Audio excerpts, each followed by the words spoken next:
السلام علیکم everyone, welcome to my channel.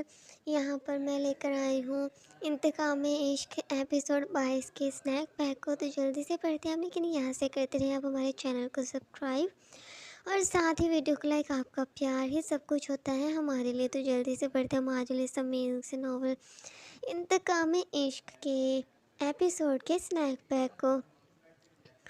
کسی کے چلے جانے سے سوائے صبر کرنے کے ہم انسان اور کچھ نہیں کر سکتے۔ بیٹا حوصلہ کرو، سنبھالو خود کو۔ مریم کو وہ اس کی والدہ تسلی دینے کی کوشش کر رہی تھی۔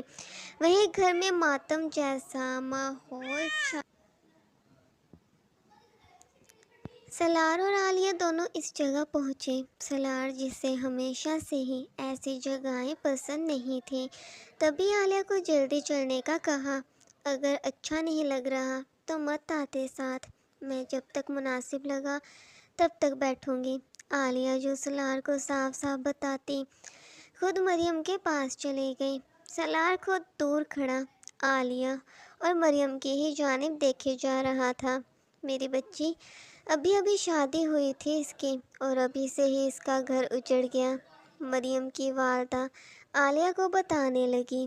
جب عالیہ بھی نم آنکھیں کیے، آنٹی آپ ایسے تو مت بولیں، جس نے بھی یہ سب کیا ہے اس کے پیچھے کوئی نہ کوئی وجہ رہی ہوگی، کیا پتہ ہے اس کی کوئی دشمنی وغیرہ ہو۔ مریم تم پلیز خود کو سنبھالو، ایسے ہمت کھو دو گی پھر اپنے شوہر کو انصاف کیسے دلواؤ گی۔ ایک نظر اس نے سالار کی جانب دیکھا جو اسے ہی گھورے جا رہا تھا، مریم کی چھوٹی بہن جو خود اپنی بہن کی وجہ سے روئے ہی جا رہی تھی، جبکہ اس کا شوہر بار بار اسے چپ کروانے کی کوشش کیے جائے۔ ایمن پلیز کچھ تو کھا لو، اچھا یہ جوس ہی پی لو، ایسے تمہاری طبیعت خراب ہو سکتی ہے۔ عالیہ جو اس آواز کو سنے خود اس جانب دیکھنے لگی۔ عامر پلیز مجھے فی الحال کچھ بھی نہیں پینا، میری بہن کا شوہر چل بسا، اب کیا ہوگا اس کا، وہ بہت دکھی تھی۔ جب عالیہ اس کے پاس جائے، پلیز مت رو ایمن، سب صحیح ہو جائے گا، مریم کی زندگی میں کوئی اور شخص آ جائے گا جو ایک نئی زندگی کی شروعات اس کی کروا سکے، تم پلیز کچھ پی لو، وہ اسے سمجھانے لگی۔ جب عامر غور سے اسے دیکھتا، آپ عالیہ ہیں نا، وہی عالیہ جس کی شادی زبردستی ہوئی تھی، انکل بہت پریشان رہے تھے اور اسی وجہ سے وہ چل بھی بسے۔ عامر جو عالیہ کو دیکھ بمشکل سے پہچان سکا تھا جب ایمن اس کی بازو پکڑتی۔ بس کر دے عامر، وہ جانتی تھی جب بھی عالیہ کے سامنے اس کے والد کا ذکر کیا جاتا ہے تو کتنی اداس ہو جاتی ہے وہ۔ ویسے آپ تو بالکل جوان پڑی ہیں، لگتا ہی نہیں کتنے سال پہلے آپ کی شادی ہوئی ہوگی، خوبصورت بھی بہت ہے آپ کا شوہر، کہاں پر ہے؟ ان کی تو کافی زیادہ عمر ہوگی نا، کیسے گزارا ہوتا ہوگا آپ دونوں کا؟ مجھے لگتا ہے آپ کو بھی دوسرا موقع خود کو دینا چاہیے۔ عامر جو منہ میں آ رہا تھا وہی بولے جائے۔ جب عالیہ غصے سے اٹھتی، میں بہتر جانتی ہوں مجھے میری زندگی میں کیا کرنا ہے، آپ کے مشورے کا شکریہ، وہ وہاں سے جانے لگی۔ جب عامر اس کا ہاتھ پکڑتا، اچھا سالس صاحبہ معاف کر دیجیے اور پلیز میری بیگم کو سمجھا دیجیے کچھ تو کھا لئیے ورنہ ان کا بی پی لو ہو سکتا ہے۔ سالار جو دور کھڑا فون پر کسی سے بات کر رہا تھا، عالیہ کا ہاتھ یوں عامر کو پکڑتے دیکھ غصے سے وہ اس کے پاس جانے لگا۔ ابھی کے ابھی وہ اس کا ہاتھ توڑ دیتا، چونکہ اس کی بیگم کو ہاتھ لگانے کی جو غلطی کی تھی اس نے، مگر سالار کو اپنی جانب آتے دیکھ جلدی سے عالیہ اپنا ہاتھ چھڑواتی۔ میں کیا کہہ سکتی ہوں ایمن، پلیز کچھ پی لو تم، ورنہ کہیں یہاں پر کوئی تماشا اور نہ بن جائے۔ عالیہ سالار کو یہ بات سنا رہی تھی کہ وہ یہاں پر کسی بھی قسم کا تماشا کھڑا نہ کر دے۔ خود چلتی وہ واپس سے مریم کے پاس جا کر بیٹھ گئی۔ مریم اس رات کیا ہوا تھا، کیا تم مجھے تفصیل سے بتا سکتی ہو؟ عالیہ اس کے متعلق پوچھنے لگی۔ وہ آدمی بہت لمبا تھا، کالے لباس میں ملبوس، کچھ بھی دکھائی نہیں دے رہا تھا۔ گاڑی ہماری گاڑی کے سامنے روکی تھی اس نے، گاڑی کا رنگ بھی کالا تھا۔ مریم جو عالیہ کو اس واقعے کے متعلق بتانے لگی، جب عالیہ تجسس میں پڑ گئی۔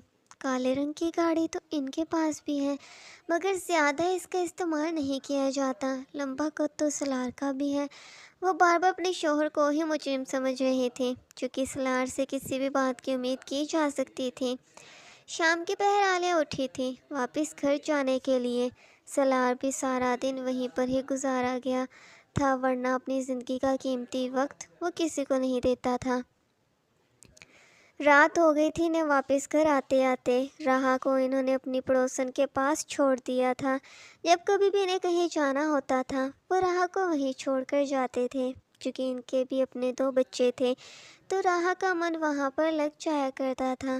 تم سے کہا تھا نا کہ لوگوں سے دور رہا کرو، کوئی عورت بھی تمہیں چھوتی ہے تو پاگل ہونے لگتا ہوں میں۔ پھر بھی آج اس لڑکے نے تمہارا ہاتھ کیسے پکڑا؟ اسٹیئرنگ پر ہاتھ مارتے سلار چلایا تھا۔ وہ میری کزن کا شوہر ہے، مجھ سے بات کرنے کے لیے میرا ہاتھ پکڑا تھا۔ تمہیں کیا ہو گیا ہے؟ یہ نارملی باتیں ہوتی ہیں جیسے تم بھی نارمل ہی لیا کرو۔ کسی کا چھونا یا بات کرنا معمولی سی بات ہوتی ہے۔ عالیہ جو سلار کو باتوں باتوں میں سمجھا رہی تھی کہ وہ اتنی سی بات کے لیے کسی کی جان نہیں لے سکتا، یہ معمولی سی بات نہیں ہے۔ تم جاتی ہی کیوں ہو کسی کے پاس، وہ بھی ایسی جگہ جہاں اتنے لوگ موجود ہوتے ہیں؟ سب کی نظریں تم پر ہی ٹکی ہوئی تھیں۔ من کر رہا تھا سب کی آنکھیں نکال دوں۔ سلار کو نہیں تھا برداشت جو اس کی چھوٹی سی بیگم کو کوئی اور شخص دیکھے بھی۔ ہر کسی کی نظروں کی چھاؤں سے بھی وہ اپنی بیگم کو بچانا چاہتا تھا۔ بس کر دو، وہ مجھے غلط نظر سے نہیں دیکھ رہے تھے، بلکہ ان کا موضوع تم تھے کہ تم نے مجھ سے شادی کی، وہ بھی 13 سال کی عمر میں۔ یہ بات چھوٹی نہیں ہے مسٹر سلار، لوگوں کی توجہ کی وجہ تم خود بنے ہو، تم نے انہیں موقع دیا ہے باتیں بنانے کا۔ عالیہ بھی چپ نہیں رہنے والی تھی۔ تو یہ ہمارا ذاتی معاملہ ہے، تب بے شک زبردستی تم سے شادی کی تھی میں نے، مگر اس کے بعد محبت بھی تو میں ہی کرنے لگا تھا نا تم سے۔ لیکن تمہیں میری اتنی سی بات سمجھ نہیں آتی۔ ہاں، لڑکوں میں زیادہ دلچسپی بڑھنے لگی ہے تمہاری، لیکن ایک بات میری بھی کان کھول کر سن لو، اگر تم نے دوبارہ کسی سے یوں بات کرنے کی کوشش کی یا پھر کسی نے تمہیں چھوا تو تمہیں تو کچھ نہیں کہوں گا میں، مگر اس کی جان ضرور لے لوں گا۔ سلار نے صاف صاف عالیہ کو سمجھا دیا تھا، جبکہ عالیہ کا دل زور سے دھڑکا۔ کیا سچ میں سلار نے ہی ذہن کی جان لی ہے؟ کیا اس حد تک وہ پاگل ہو چکا ہے؟ اس کی یہ محبت اتنی جنونی واقعی میں ہو چکی ہے؟ راہا کو لے آؤ۔ عالیہ گاڑی سے اترتی سلار کو اپنی بیٹی گھر لانے کو کہا۔ وہ اب تک سو چکی ہوگی، کیوں اس کی نیند کو خراب کرنا؟ صبح لے آؤں گا۔ سلار جس کا منہ بنا ہوا تھا وہ گھر کے اندر چلا گیا۔ عالیہ کو عجیب لگا تھا اس کا رویہ۔ اپنے کمرے میں جائے سلار فریش ہوئے ٹراؤزر اور شرٹ کو پہنے فون دیکھتا۔ میں باہر جا رہا ہوں، آ جاؤں گا جلدی۔ نہ جانے وہ اس وقت کیوں اور کس سے ملنے جانے والا تھا۔ کیوں جانا ہے؟ میرا مطلب کہ گھر پر رہو، رات ہو چکی ہے، میں کچھ کھانے میں بنا دیتی ہوں۔ عالیہ اسے گھر سے باہر جانے نہیں دینا چاہتی تھی تاکہ کہیں پھر سے اب وہ کسی کی جان نہ لے لے۔ نہیں، مجھے بھوک نہیں ہے۔ سلار نے ناراضگی کو ظاہر کیا تھا، اس کا موڈ خراب تھا۔ کیوں بھوک نہیں ہے؟ جو مجھے بھوک لگی ہے تو تمہارے پیٹ میں بھی تو خرگوش دوڑ رہے ہوں گے۔ چلو میرے ساتھ اور میری مدد بھی کروا دو کھانا بنانے میں۔ عالیہ زبردستی سے اپنی سانس رکھنا چاہتی تھی۔ نظروں کے سامنے خود کی وجہ سے وہ اور لوگوں کی جان نہیں لینے دے سکتی تھی۔ تمہیں کب سے میری فکر ہونے لگی کہ میں بھوکا ہوں یا نہیں؟ تمہیں تو کوئی فرق ہی نہیں پڑتا ہے نا، تو پھر اس فکر کو جتانے کا مقصد؟ سلار جو عالیہ کی رگ رگ سے واقف ہو چکا تھا، وہ تو بغیر مطلب کے کبھی اس سے پیار سے بات بھی نہیں کرتی تھی۔ میرا کیا مقصد ہو سکتا ہے؟ مت کھاؤ مجھے کیا، میں تو جلدی سے سوس والا پاستا بنا کر کھا لیتی ہوں۔ جان بوجھ کے اس نے سلار کا پسندیدہ ڈش کا نام لیا جسے وہ اکثر بنایا کرتے تھا اور بہت لذیذ بنایا کرتا تھا۔ مجھ سے خدمت کروانے کا ارادہ ہے، لیکن میں بیوقوف یا نوکر نہیں ہوں تمہارا جو بغیر مطلب کہ تمہاری غلامیاں کرتا پھروں۔ سلار جو سوچ رہا تھا کہ عالیہ اس سے پاستا بنوانے کے لیے اس سے پیار سے بات کر رہی ہے، تبھی اس نے صاف صاف منع کر دیا۔ تو تم سے بنوا بھی کون رہا ہے؟ مجھے بھی سب کچھ بنانا آتا ہے، وہ بھی بہت اچھا۔ میں تو جا کر بنانے لگی ہوں اور اکیلے ہی اسے کھاؤں گی۔ وہ جانتی تھی سلار اس کی بات منع نہیں کرے گا، اتنا تو معلوم چل چکا تھا اسے۔ سلار مری کی زندگی میں سب سے زیادہ ضروری صرف عالیہ ہے، اور اس کے پیار سے بات کرنے پر ہی سلار ملک اپنا دل ہار جاتا ہے۔ کچن میں جائے وہ دودھ میں کالی مرچ، چیز، نمک وغیرہ ڈال کر اسے چولہے پر چڑھا گئی۔